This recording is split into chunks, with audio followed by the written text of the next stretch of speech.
Hello everyone, student of class 10th A. I am going to start history. Chapter 3, Nationalist Movement in Indo-China. Indo-China में राष्ट्रवादी आंदोलन की जानकारी 3 भागों में प्राप्त करेंगे। पार्ट 1 में इंट्रोडक्शन ऑफ मूवमेंट देखेंगे।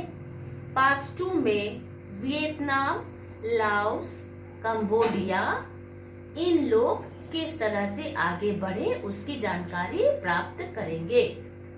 पार्ट 3 में देखेंगे objective of the establishment of colony by France. France के द्वारा किस तरह से कॉलोनी का विकास हुआ, ये हम लोग देखेंगे। वियतनाम को औपचारिक रूप से 1945 में यानी भारत से भी पहले आजादी मिल गई थी, लेकिन वियतनाम गणराज्य की स्थापना के लिए वहां के लोगों को 30 साल और संघर्ष करना पड़ा।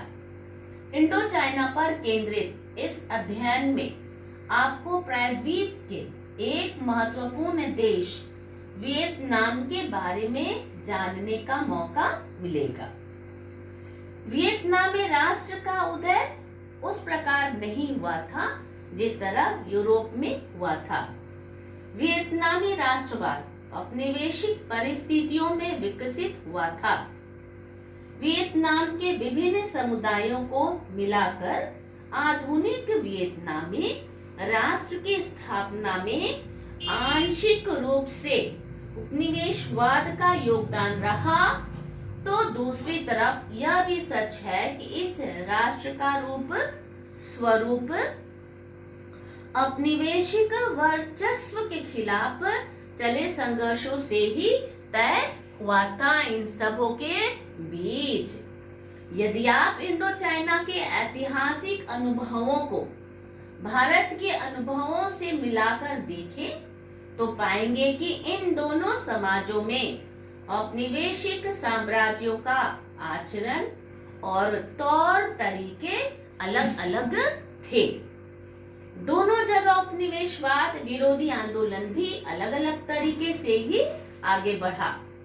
इन भिन्नताओं और समानताओं को देखते हुए आपको यह समझने में मदद मिलेगी कि दुनिया के भिन्न भिन्न भागों में राष्ट्रवाद कैसे आगे आया, विकसित हुआ और उसने समकालीन विश्व की रंगत सूरत तय करने में कितनी अहम भूमिका अदा की। अब हम लोग देखेंगे पार्ट 2 में वियतनाम, लाओस, कंबोडिया इन लोग किस तरह से आगे बढ़े। चीन के साये से आजादी इंडो चाइना 3 देशों से मिलकर बना है। Vietnam, Laos, Cambodia. इस पूरे इलाके के शुरुआती इतिहास को देखने पर पता चलता है कि पहले यहाँ बहुत सारे समाज रहते थे और पूरे इलाके पर शक्तिशाली चीनी साम्राज्य का वर्चस्व था, जिसे आज उत्तरी और मध्य वियतनाम कहा जाता है। जब वहां एक स्वतंत्र देश की स्थापना कर ली गई तो भी वहां के शासकों ने न केवल चीनी शासन व्यवस्था को बल्कि चीनी संस्कृति को भी अपनाए रखा। वियतनाम उस रास्ते से भी जुड़ा है जिसे समुद्री सिल्क रूट कहा जाता था। इस रास्ते से वस्तुओं, लोगों और विचारों की खूबसूरती आवाजाही चलती थी। व्यापार के अन्य रास्तों के माध्यम से वियतनाम उन दूरवर्ती इलाकों से भी जुड़ा रहता था जहां गैर वियतनामी समुदाय जैसे खमेर और कंबोडियाई समुदाय रहते थे। अब हम लोग देखेंगे औपनिवेशिक वर्चस्व और उसका प्रतिरोध किन लोगों ने किया। वियतनाम पर फ्रांसीसियों के कब्जे के बाद वियतनामियों की जिंदगी पूरी तरह बदल गई।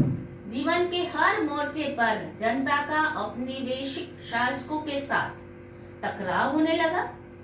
फ्रांसीसियों का नियंत्रण सबसे ज्यादा तो सैनिक और आर्थिक मामलों में ही दिखाई देता था, लेकिन वियतनामी संस्कृति को तहस नहस करने के लिए भी उन्होंने सुनियोजित प्रयास किए। फ्रांसीसियों और उनके वर्चस्व का एहसास कराने वाली हर चीज के खिलाफ वियतनामी समाज के हर तबके ने जमकर संघर्ष किया और यहीं से वियतनाम में राष्ट्रवाद के बीज पड़ गए। लाओस और कंबोडिया। लाओस और कंबोडिया भारतीय संस्कृति से प्रभावित थे।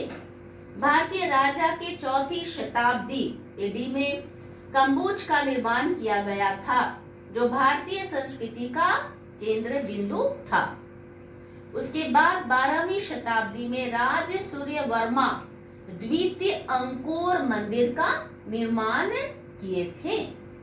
अब हम लोग थोड़ी बहुत जानकारी वास्को डी गामा के बारे में प्राप्त कर लेंगे कि इसमें उनकी भूमिका क्या थी। Vasco D gamma. Vasco D gamma समुद्र के रास्ते भारत में 1498 में आए थे और फिर पुर्तगाल के व्यापारी भी भारत के साथ मिल गए और उसके बाद 1510 एडी में मलका नामक व्यापारी केंद्र खोला गया और स्पेन, डच, इंग्लैंड और फ्रांस के लोग भी साथ देने के लिए पहुंचे थे। अब हम लोग part 3 objective of the establishment by colony by France के द्वारा फ्रांस ने क्या किया उसकी जानकारी हासिल करेंगे। सुरक्षा के ख्याल से इंडो चाइना का वह स्थान भारत और चीन के लिए सुरक्षित था और दूसरा यह कि कच्चे पदार्थ कंपनियों कॉलोनीज बाजार में आसानी से सप्लाई किया जा सकता था और तीसरा यह था कि पिछड़े समाज को सभ्य बनाया जा सकता था और सबों के ऊपर सभी देशों में जिम्मेदारी का भी विकास करना था और खनिज पदार्थ भी जैसे कोयला, टीन, जिंक, टंगस्टन जैसे पदार्थ चीन में प्राप्त हो जाते थे और खेती का पहाड़ी इलाकों में हो जाता था और मैदानी भागों में जोतने का कार्य भी होता था और इन सब के साथ नहर और पानी की भी व्यवस्था की गई थी। बहुत आसानी से मजदूर भी मिल जाते थे और संवाद की भी व्यवस्था उत्तर से दक्षिण तक चीन में किया गया और इसके साथ ही सड़क रेल मार्ग का कार्य चारों दिशा से विकास की गति से अग्रसित होता चला गया, फैल गया और इसके बाद शिक्षा के क्षेत्र में भी विकास हुआ और साधारण भाषा में जिससे लोग आसानी से समझ सके वैसे शिक्षा दी जाती थी। साधारण लोगों की पहुंच के दूर होता था और जब वार्षिक परीक्षा ली जाती थी तो लोकल यानी स्थानीय बच्चे फेल हो जाते थे, लेकिन काफी अंतर होता था साधारण लोगों और फ्रेंच लोगों के जीवन में।